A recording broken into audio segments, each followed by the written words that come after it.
Are we selling a VHS copy of something? We don't have any.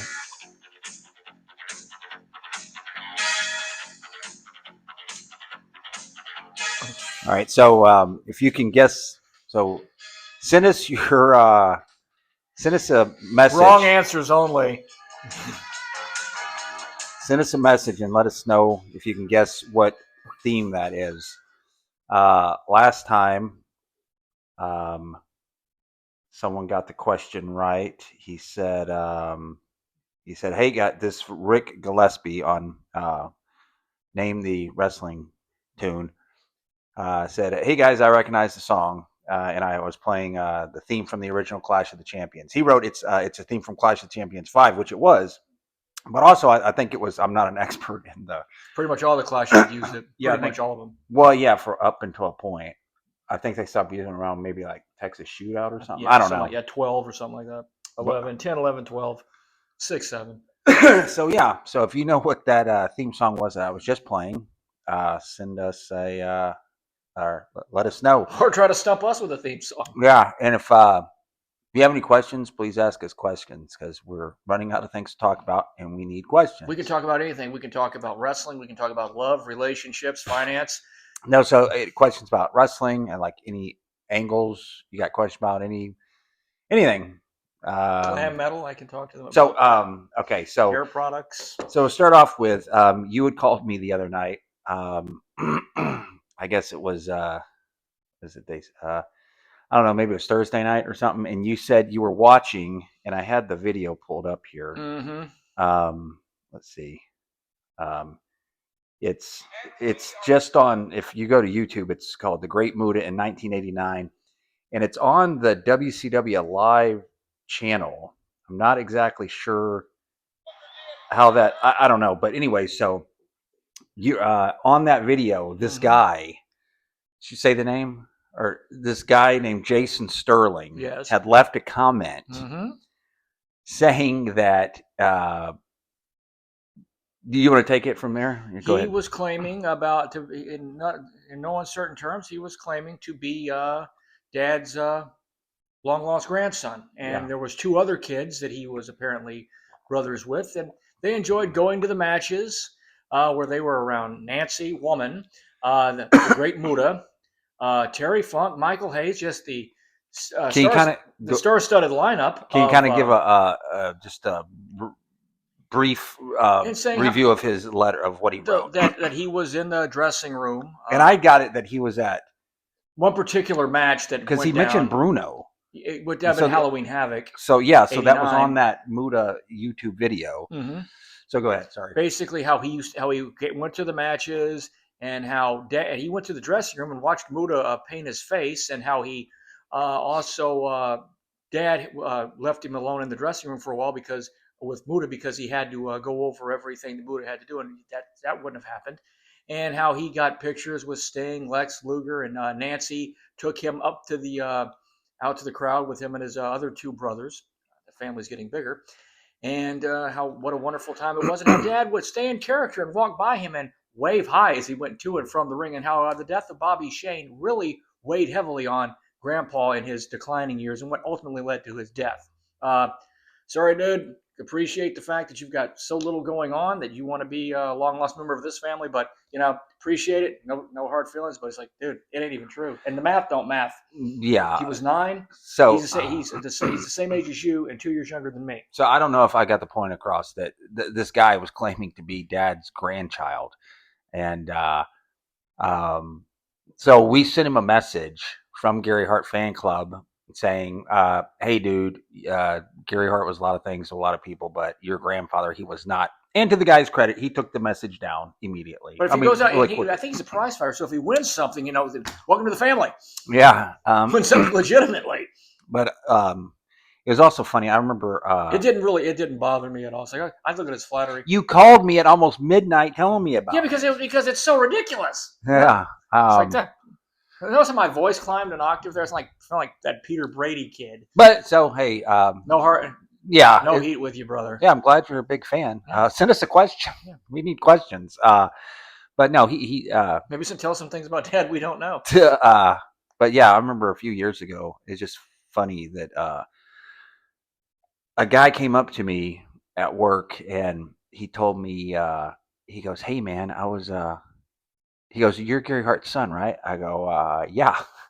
And he goes, "I was your dad's cellie." I go, "What?"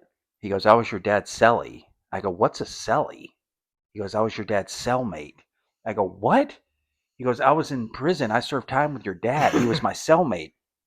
And so, I'm thinking, okay, The mental institution he went to after WCW? yeah, you know, um, Dad had a life before I was born in 1979. So I was like, maybe Dad was in prison, before I was born, and he never told me about it. So I asked the guy, I said, "What years were you in prison with my dad?" He goes, 1994 and 1995. He was a real nice guy. Yeah. He was a real nice guy, really Big behaved. Gary Hart fan. Yeah, big Gary Hurt fan. He goes, I go, "What year were you in prison with my dad?" He goes, 1994 and 95. And so in 1994 and 95, as you know, we were with Dad every day Yeah. of the week because Dad would left the business and life had changed. And uh, so, anyways, it was just funny how, with I can't imagine like what Elvis went through or like Kevin Von Erich. Yeah. Like, why pick Dad? Yeah. Like out of everybody on that Great Muda YouTube video, just I mean, I can understand if the guy was like, "I'm Sting's kid" or something. It's like, but Dad. Well, No that's like offense to Dad, but it's like, that's like when we were kids and kayfabe was still the rule. People would tell me, I live next door to Kevin Von Erich, and he said he's going to come over to this. Like, yeah, sure. Oh, yeah, well, so yeah. So didn't yeah. So anyways, the questions. So on some of these, I don't really have a I mean, like, here's something that I don't yeah. tell a lot of people that I was when Kiss was back on tour. I filled in for Ace Frehley on several of those days. Yeah, what are you laughing at? I was there. Gene and Paul were Um. really cool to me. I got to use Ace's rig. They just kept the set list limited. So That's how absurd that is. But it's very, very believable. so appreciate the questions here. We need more of them.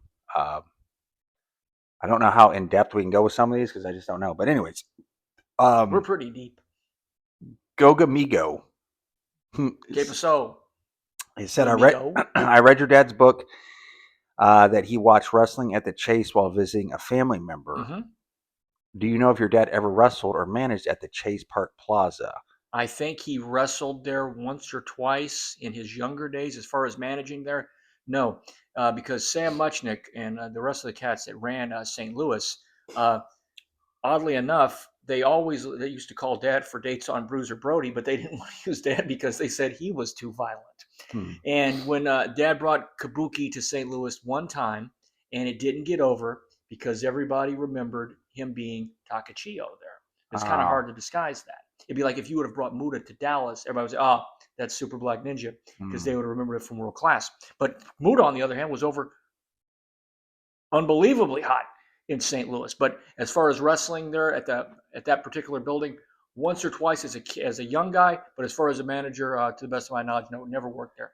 It's And was funny. not a fan of that because it was just he had already St. Louis.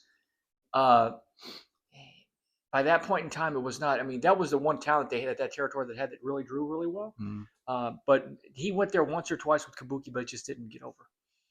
Do you know? But that's how he got turned on to wrestling because our uncle Clifford in Benton, Illinois, used to watch wrestling at the Chase, and that's how Dad got turned on to Rip Hawk, Sweet Hansen, Buddy Rogers, and Buddy Austin.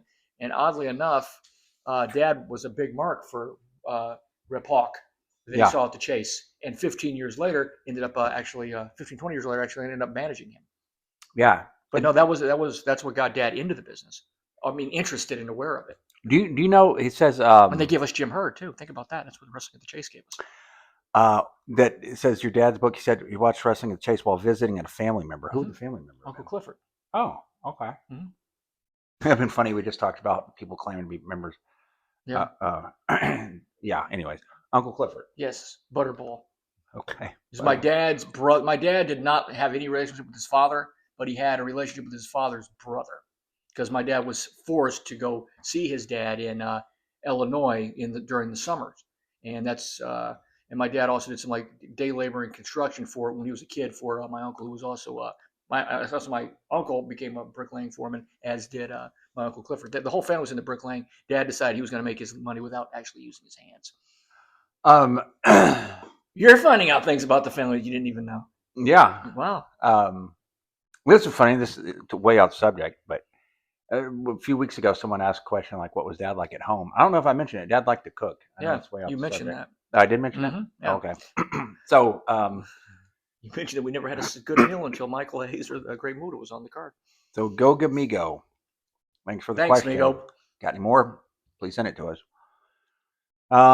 Okay. Just no math questions. I'm not going to be too good at that. At DJ7973 says, "Thank you for doing this. Your dad was the best. Thank you. Did you guys interact with any of the world class personnel?"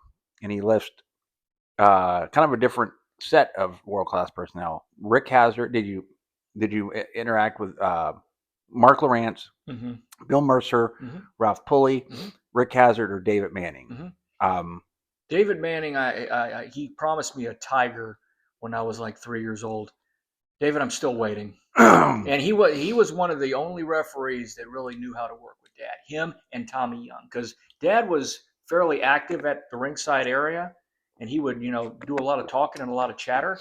And a lot of times, even Nick Patrick, when he would work with Dad, occasionally he'd get to the back and say, "Gary, I thought I was ruining something because you kept getting on me." You thought of what? He goes, "I thought I was ruining something." And Oh. Dad went, "I'm working, my boy." So Tommy Young and David Manning, they knew how they could put Dad on a bit of a leash, and when they wanted him to stop it, now Bronx sometimes he'd just be aggravating to him. What about the story about Ralph Pulley where Dad was going crazy in the dressing room? When we've told this story before. After Abby and Brody had that their first match that they had in Dallas, because they had done this match probably 10,000 times throughout Puerto Rico and Japan before they brought it to Dallas.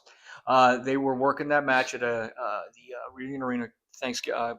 I can see it now. I remember we were 4th of sitting July. back there in like a dressing room. It had no windows. Yeah, there was no. It was the old Reunion Arena where the Mavericks used to play. So it was one of those dressing rooms where you would close the door, and way up on top there wasn't like a bolt that went across. It was like this turnstile like that, like a key that was already built up there. So these were built for NBA players, so it's going to be pretty high to turn. So we're back there. It's Dad, me, you, Chris Adams, Bruce, and Abdullah, and they go out to have the match. And they go back up the aisle, and there's blood everywhere, and there's no fans around.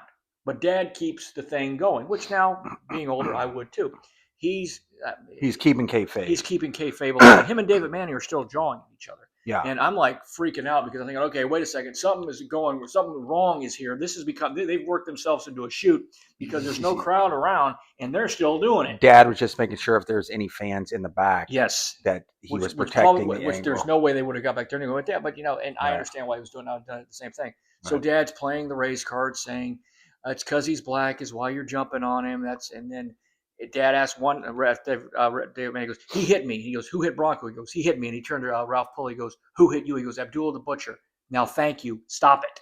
Because Ralph could see that I was freaking out. He was calming it down. Yeah, a wonderful guy. So he could see that Ralph was the one guy who had some tact in that entire circle. He's like, wait a second, the kid's freaking out here. Because I thought everything was okay until they went up the aisle. I was like, whoa. Yeah. They've worked themselves into a shoot.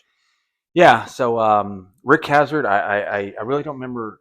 All I remember about him, really, my main memory of him is we were at the Mesquite Rodeo Arena, and he had come and he was walking with a brace and a pronounced limp. And I was like, what's the matter with him? And then Dad told me later what had happened because that was on that now infamous trip where there were some problems with a few of the wrestlers in Japan, and he ended up getting knifed in an elevator. Mm-hmm. So that's where that came from. Yeah. Okay. Lazman. What's happening? Our guy. You guys are the best. No, you're the best. What do you think were the biggest blown angles in wrestling? Good question. There's probably a lot of them. We could do this all night. Perhaps one your dad was involved with, and the biggest all time. You first.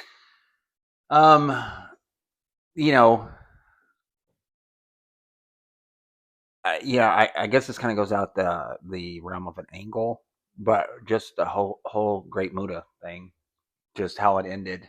And even people on the internet, like fans on the internet, are with it now. That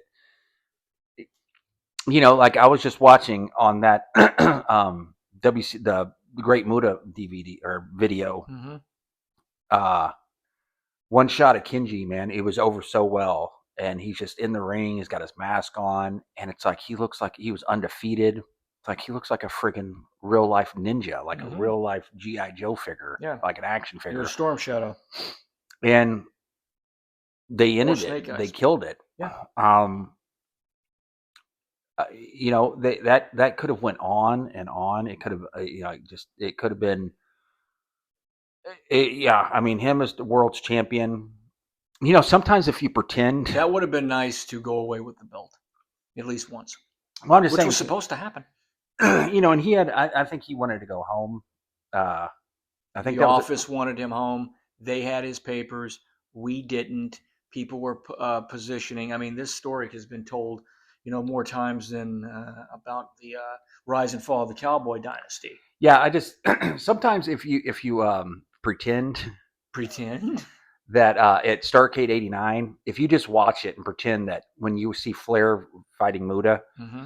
that Starrcade '89 is not an Iron Man tournament. If you just pretend like, okay, this was the main event, and he drops the belt to Muda this night, it really looks totally different to you. I'm just saying, like, if you're just watching Muda and If Flair, you don't have the Iron Man, the thing looks completely different to you. yeah, Because that's what I'm that totally saying. went counter to what Starrcade ever was supposed to be. I'm just saying, if you're watching Muda and Flair and you're just pretending in your mind, this was the last Great match. match too. They had just finished was bad. This was the last match, and they put the belt on Kenji this night on this night. Anyways, your thoughts, biggest blown angles? Dad, the one that Dad was involved in was obvious. Dad and Uncle Mark turned against the one man gang, or the one man gang turned against them. Yeah, If you go back and look at because the world class stuff is up from the summer of '85. Yeah, go ahead. And there's also a little vignette of the two of us as small children eating ice cream. See if you can't find us next to Bill Mercer and Jim Powers. And then when Bill asked for the person at the Baskin Robbins to arrange the ice cream scoops in an obscene way, kidding. But just so what were you talking about, Dad and and Uncle Mark against the one man gang. If you start watching the world class tapes from like, well, because they ended it. Or go ahead, Dad had something in mind, but it never came to. Well, go ahead. So it's the biggest blown angle. So go ahead. That Dad was involved because Dad had the Dusty turn, or was not the booker for that, but was integral in it. The great Bill Watts was the one who was responsible for booking it and laying it out. But Bill leaned on Dad, and Eddie Graham also was huge in that. And Dad saw that people were really starting, because if you watch One Man Gang when he was working here, towards that summer, right after he worked with Kerry, the fans started to get behind it, because sometimes even when he would start wailing on Kerry or Kevin, the fans would start going, "Moon!" I mean, they would get behind him. So Dad picked up on this, and Uncle Mark was with us. And occasionally, Dad would like tease like false heat between Uncle Mark and Moon. So if you watch, and it really started with Iceman when Ice was in a program, married as we used to call it back in the day. Ice was married to Dad and Uncle Mark and Dad and Moon. So there was a series of matches that took place, tags and singles, where there'd be like a sleeper hold, and the Moon would come in and double team Ice. Ice would do the butt on Uncle Mark, and then on Moon and headbutt Dad. He sort of tied up everything together. If anybody knows Iceman, please tell him. We'd love to hear from him. What's happening, sir? And so Ice was really Ice was boogieing. Yeah, what you're saying is Ice was boogieing. He was boogieing. They did the tape fist thing, and it helped build heat between Moon and Uncle Mark. And then when they finally did do the split, where Moon whacked Dad and Uncle Mark, that was ready, because obviously if a guy turns babyface against his manager and his tag team partner, obviously he's going to be in a program with those guys. You can see this start world class like 87 July to about September when we actually did it. And Ken Mantell didn't really like it. Ken wanted to bring the Freebirds back. Ken was really, really high on the Freebirds, and I can see why, because it was his idea. So he wanted to continue to go back to it. So there was nothing but money that could have been made, because Moon was a great worker, and he was getting over here. Ken Mantell never said that the Freebirds was his idea. But why do you want to keep going back to it? Because it worked. But I mean, it wasn't the right thing. I know it wasn't the right thing. Anyways, go ahead. And so to me, that was the biggest blown angle Dad was ever a part of. But the biggest blown angle, in my opinion, and you got to think about it, I'll let you take two guesses as to what I think it is. I mean, it may shock you. And it's not Ricky Flair and Hulk Hogan. What, are they literally pausing and thinking about it? They might be. We're asking them to send them questions, and we're trying to stump them with theme music. You can ask questions about theme music. I can't ask No, I'm saying here's my count offer. Okay, so this is real easy. Biggest blown angle. Biggest blown angle of all time. After years of wanting it. I don't know. Demolition against the Road Warriors. I mean, come on. Oh. I Well, mean, did they ever shoot that in? Did they ever do they it? just sort of. I mean, I like how Lazman said used the word angle. Like yeah. that's an old Yeah. school. And Like, since Demolition got into the Hall of Fame just a couple of nights ago, well deserved. Bill Eadie is every time his name would come up, Dad would always say, "Great worker." Barry Dorso, great worker. Both a great tag team. Bill had many personalities. It's solid worker, very very smart business acumen. He should be in some booking capacity at this point. But I always looked at that as like people. When you first saw Demolition, you thought Road Warriors, and it was like, oh, will the Road Warriors ever wrestle Demolition? And then when Hawk and Animal finally went to work for the WWF, it was like they told Bill and Barry, okay, you've served your purpose. Thank you. yeah. And that was it. And they could have got a long run out of that. I mean, they did the match, but they never got out of it what they should have got out of it. Yeah. Yeah, those were some great matches. Yeah, those were. I mean, they had the matches, but there was no real thought put into it, or how they were going to shoot the angle. Yeah, the Road Warriors. I love the Road Yeah, Warriors. them against Demolition. Yeah, one thing like man, I wish they would have never. I wish the Road Warriors would have never. Was it they turned on Dusty, right? Mm-hmm. And no, at first they turned on Sting. They were Oh, working that's right. against. It was in a 6-man. It was them against Unk, Mike Rotunda, and I want to say Steve Williams. Yeah, the Road Warriors, man, they were so cool. And then, yeah, but not only that, but then like in '89, like it's like they didn't know like how do you have the friggin' Road Warriors, dude? And then they kind of like Dusty needed opponents. no. I'm just saying in '89, like They were they shot. they stayed on top. They had Obviously, that one match against the Skyscrapers, and Dad was like, "Why didn't we continue to book this? Because they completely blew it off." I mean, that's like comparable to like anything New York had at the time. I mean, they were over. At one point in time, Hawk was the most over guy in the building, even when Ricky and Dusty were there, because you would hear a pop in the dressing room and say, "Oh, what did Hawk do?" There was a term, the Road Warrior pop. Yeah, I know, but I'm saying like New York had Hogan, they had Randy Savage, they had the Ultimate Warrior. But I'm just saying like NWA had Ric Flair, the Road Warriors. Like Dusty just Rhodes. You see how like through '88 and '89, Randy Savage and the Ultimate Warrior and Hogan, Sting, they kept getting over more. Mm-hmm. Yeah, but in the NWA, it's like you had the Road Warriors, and it's like they kind of in '89 they stayed on top, but they just weren't what they had been before. Didn't have that great. Just like how do you, anyways? Well, Sid and Danny were going to be the perfect opponents for him. I know, but I'm just saying, like, how do you not, as over as they were, how do you not keep building on that and get them even? But anyways, I don't know. Bad booking. No one asked me. Let's see. Okay. Would love to hear any stories you remember of your dad's time in Australia. I don't. Oh, I'm sorry. This is from Ryan Dizen. Just talked about the crowd. I know him and Mom lived by the Opera House. Yeah, they lived Sydney Opera House, Sydney Harbor. I think it was at the Chevron is where they lived. The funny thing is like growing up, we heard these stories a million times, but it just wasn't to us. It was just like our parents talking. And the main story was that Uncle Mark, Mark Lou, and his father Sid, Dad and Uncle Mark would go to the town. Yeah, would go to the town that night, and my mom and a few of the other wives, Sid would go and take them across to the nightclubs on the King's Cross, and he would keep them out dancing all night. He would be tiring them out, and he was like in his mid to late 80s at the time. Yeah. Russ Black says, "Hey guys, I'm glad you two have made this channel and are telling your stories about your dad, Uncle Marky, Uncle Donald, Ric Flair, and of course Eric Embry." Of course. Says, "I was a weird kid. I always liked the heels and was happy when Dusty got jumped and beat up." Funny story about that. Well, I hope counseling was sought for you, young man. So thank you. So of course, Playboy Gary Hart was one of my favorites. I was wondering if anything your dad told you about his time being around Sam and the outfit when he was a young man in Chicago. If it hadn't been for Billy Gales in wrestling, his life could have went way different. Oh yes, it would. And Billy helped him.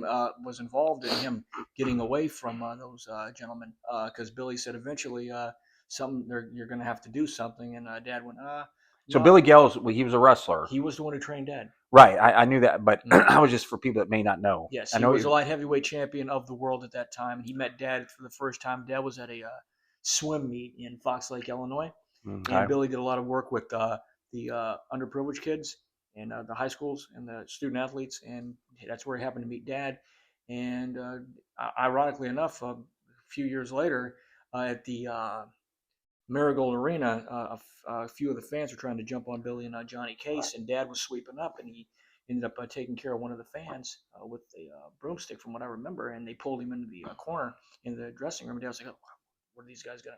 Are they about to beat me up?" Mm. And then they came up to Dad and said, "Hey, you have some gumption, kid. You ever thought about being in wrestling?" Dad goes, "I've been trying to break in for 6 months. That's why I've been sweeping up." Yeah. And Russell Blackhall said, "You guys should get a hold of Eric Emery. I'm sure he would like to catch up with you." I bet he would, man. I'm still 36 years old, man. Where's my powder box? All right. So we'll go to the last question or the last comment. So it says, "My friends, Chad and Jason. Yes. Gary was my friend and a legend from my childhood. Thank you. Signed, Larry Little." Hello, Larry. How Larry. are you, sir? Hey, what's happening? I got some Moore's Head and maybe some Doral Oval cigarettes for you. Hey, Larry. Hope you see this, man. What's up? Yeah. So Larry was our friend after Dad had retired from wrestling, and yeah. A fighter and a lover and a hell of a man. Love you, Larry. What's happening? All right. So we'll close with this. So can you name the song? And please, any questions? Send us your questions if you about anything. World class, WWF, WCW, and we need material. And Thanks, Amarillo Slim. You know who that's for.